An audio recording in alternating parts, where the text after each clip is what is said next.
دوستوں، میں ہوں آپ لوگوں کی وائس اوور یشلا خان، اور آج آپ لوگوں کے ساتھ ایک بہت بھیانک خوفناک کہانی شیئر کرنے جا رہی ہوں۔ جی ہاں دوستوں، یہ ایک اصلی گھوسٹ سٹوری ہے، بہت ہاریبل۔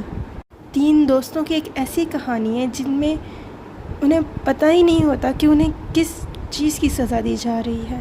میرے دوستوں، آپ لوگوں کو تو پتہ ہی ہوگا، جس طرح انسانوں کی اپنی فیملیز ہوتی ہیں، ان کے پیرنٹس ہوتے ہیں، ان کی سبلنگز ہوتی ہیں، اسی طرح جنات کی بھی اپنی فیملیز ہوتی ہیں، ان کے پیرنٹس، سبلنگز، یہاں تک کہ ان کی فیملیز ہماری فیملیز سے زیادہ بڑی ہوتی ہے، ایک مکمل کنبہ ہوتا ہے ان کا۔ آئے چلتے ہیں اپنے قصے کی طرف۔ احمد، حامد اور مصطفیٰ تینوں کالج کے فرینڈس تھے۔ تینوں نے کالج میں ایک ساتھ پڑھا، اس کے بعد تینوں نے ایک ہی یونیورسٹی میں ایڈمیشن لیا۔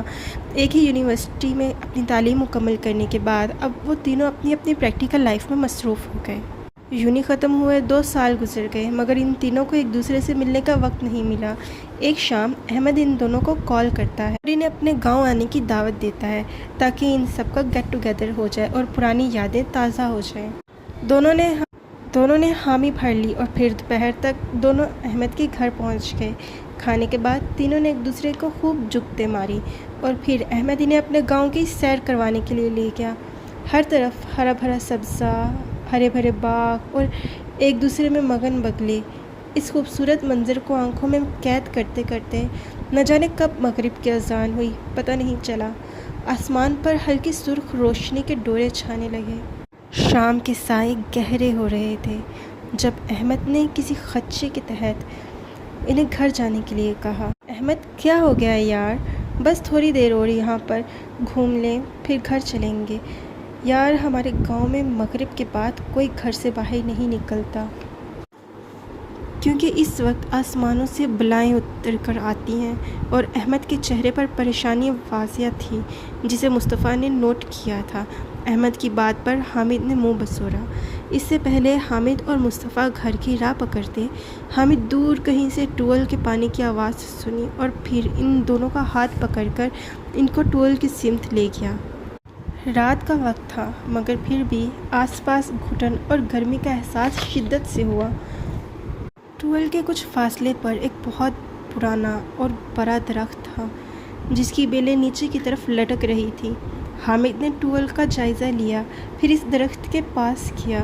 جیسے ہی وہ درخت کے پاس گیا، اسے کسی کی دبی دبی سی چیخ سنائی دی، جیسے کوئی بچہ کہیں پھنس گیا ہو یا گرا ہو۔ وہ واپس احمد اور مصطفیٰ کے پاس آتا ہے اور ان سے دریافت کرتا ہے کہ انہوں نے کوئی آواز سنی یا نہیں۔ مصطفیٰ اور احمد نے دونوں معافی میں سر ہلایا اور پھر ان دونوں نے حامد کا بازو پکڑ کر اسے ٹوئل میں دھکا دے دیا۔ کیونکہ حامد یونی کا سب سے شرارتی لڑکا تھا تو انہیں لگا شاید وہ ان کا دھیان بھٹکانے کے لیے پھر سے کوئی شرارت کر رہا ہے۔ اسی بہانے جب وہ اس کی شرارت میں پھنس جائیں گے تو پھر وہ انہیں پانی میں دھکا دے دے گا۔ اس سے پہلے کہ وہ ان کو دھکا دیتا، احمد نے اور مصطفیٰ نے مل کر حامد کو ٹوئل میں دھکا دے دیا۔ پھر وہ دونوں بھی ٹوئل کے پانی میں اترے اور خوب ہلا گلا کیا، ایک دوسرے پر پانی پھینکا، ایک دوسرے کی ٹانگ کھینچی، خوب فن کیا۔ رات 11:15 کے قریب جب وہ لوگ گھر پہنچے اور فریش ہو کر سونے کی غرض سے بستر پر لیٹ گئے تو حامد کو کسی عجیب سے احساس نے گھیر لیا۔ جانے رات کا کون سا پہر تھا جب چرچراہٹ کی آواز کے ساتھ دروازہ کھلا اور بند ہوا۔ ایک سایہ جس کی 2 سفید آنکھیں مسلسل کسی کو گھور رہی تھیں، اور پھر کسی نے برے بے دردی سے حامد کے سینے پر دل کے مقام پر پاؤں رکھا اور ایک دل خراش چیخ کے ساتھ حامد کی آنکھ کھلی۔ حامد نے اپنی پیشانی مس لی، اس کی پیشانی پر پسینے کے ننھے ننھے قطرے تھے، اور پھر اس نے پورے کمرے میں نظر دوڑائی، مگر اس وقت کمرے میں کوئی بھی موجود نہ تھا سوائے مصطفیٰ کے، جو اس کے چیخنے پر ہڑبڑا کر اٹھا تھا اور اس کے پاس آیا تھا۔ حامد کی آنکھوں میں خوف واضح تھا اور چہرے پر تکلیف کے احساسات تھے۔ کیا ہوا حامد؟ کیا کوئی برا خواب دیکھا ہے تم نے؟ مصطفیٰ نے حامد سے پوچھا۔ نہیں، کچھ نہیں، حامد کے خود کو ریلیکس کر کے جواب دیا اور پھر سونے کی غرض سے اپنے بستر پر لیٹ گیا۔ وہ جیسے ہی بستر پر لیٹا، اس کے ذہن میں احمد کے کہے گئے الفاظ گونج رہے تھے۔ اسے جتنی صورتیں آتی تھیں وہ ساری صورتیں پڑھ کر خود پر ایک حفاظتی حصار بنا کر مل سے آنکھیں موند گیا۔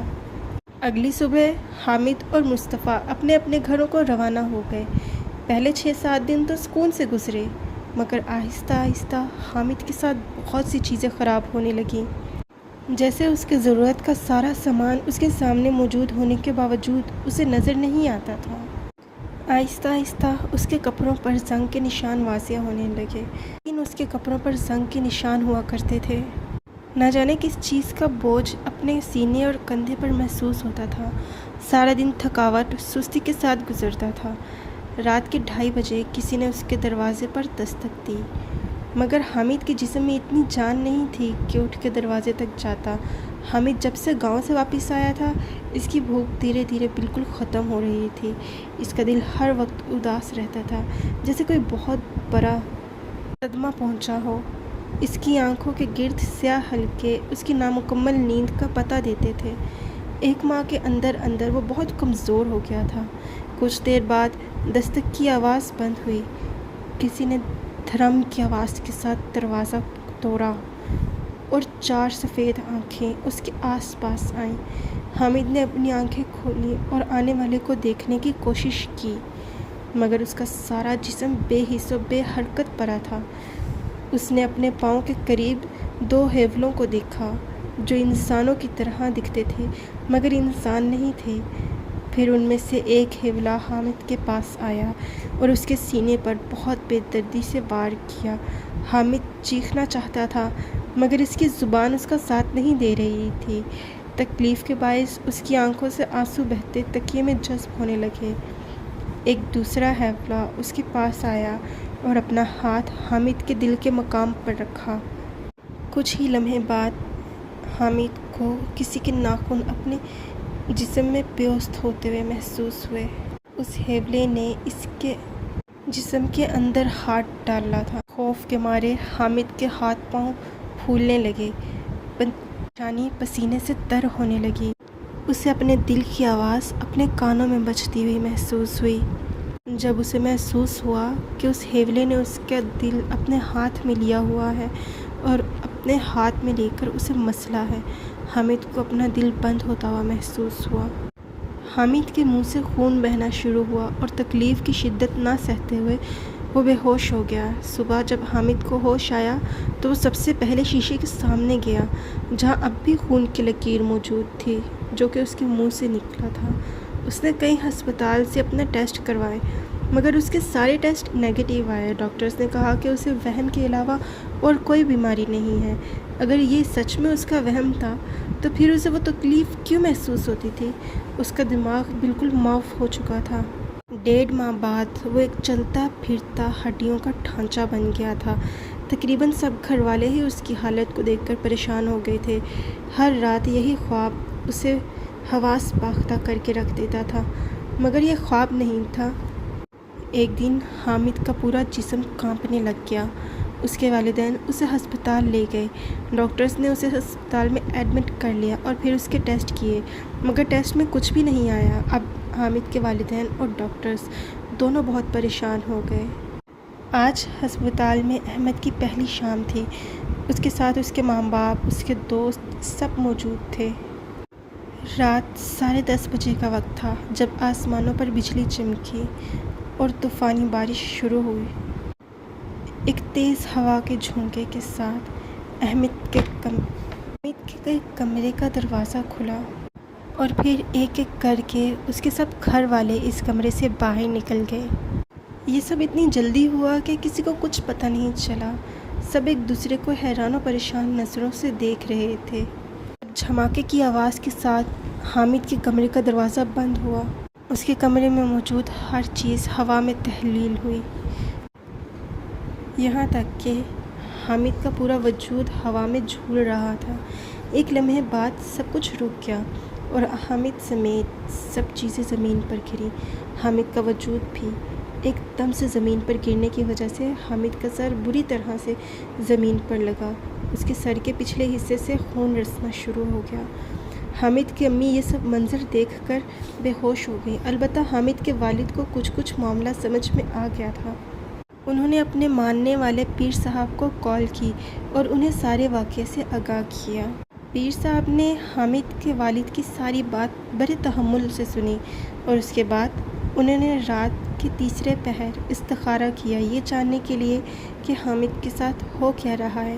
صبح جب حامد کے والدین اپنے پیر کے پاس گئے تو انہوں نے بتایا کہ آپ کا بیٹا تقریباً 1.5 ماہ پہلے کسی درخت کے پاس گیا تھا۔ اس درخت پر ایک جن ذات خاندان آباد تھا۔ اس درخت کے نیچے جن ذات کی اولاد سو رہی تھی۔ ایک طویل مدت بعد جن ذات کو اولاد نصیب ہوئی تھی۔ جیسے جیسے پیر صاحب بول رہے تھے، حامد کے والدین کا رنگ زرد ہونا شروع ہو گیا تھا۔ انہیں معلوم تھا حامد 1.5 ماہ پہلے اپنے کسی دوست کے ساتھ گاؤں میں گیا تھا۔ پیر صاحب نے ایک نظر ان کے چہروں کی طرف دیکھا اور پھر سے بولنا شروع کیا۔ تمہارے بیٹے نے غلطی سے اس جن زادی کے بیٹے کے سینے پر پاؤں رکھ دیا، جس کی وجہ سے بچے کا دم گھٹنا شروع ہوا اور وہ مر گیا۔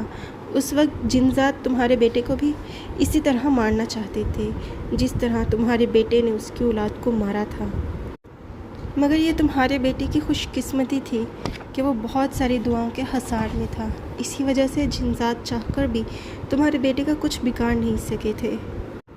بے شک اللہ کے کلام میں بہت طاقت ہوتی ہے، مگر وہ جن ذات تھے اور اپنا بدلہ ہر حال میں لینا چاہتے تھے تمہارے بیٹے سے، اس لیے وہ اپنے سے اوپر کے جن ذات کے پاس گئے، 1 ہفتے تک شیطانی عملیات کیے تاکہ تمہارے بیٹے کا دماغ معاف کر سکیں، اس قابل ہی نہ رہے کہ اپنی حفاظت کے لیے اپنے ارد گرد حفاظتی گھیرا بنا سکے یا اس کے ذہن میں کوئی صورت وغیرہ آ سکے، اور وہ اپنے چلے میں کامیاب بھی ہو گئے۔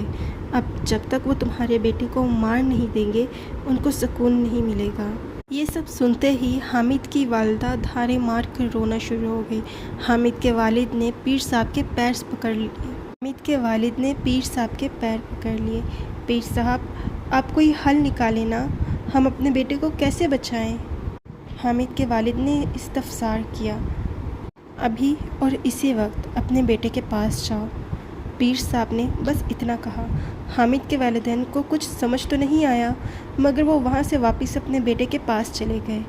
حامد کو یوں محسوس ہوا جیسے کسی نے اس کا دل اس کے سینے سے باہر نکالا ہے، اور ایک دل دہلانے والی چیخ کے ساتھ حامد کی موت ہو گئی۔ انسان اور جنات اول سے آخر تک دشمن تھے اور ہمیشہ رہیں گے۔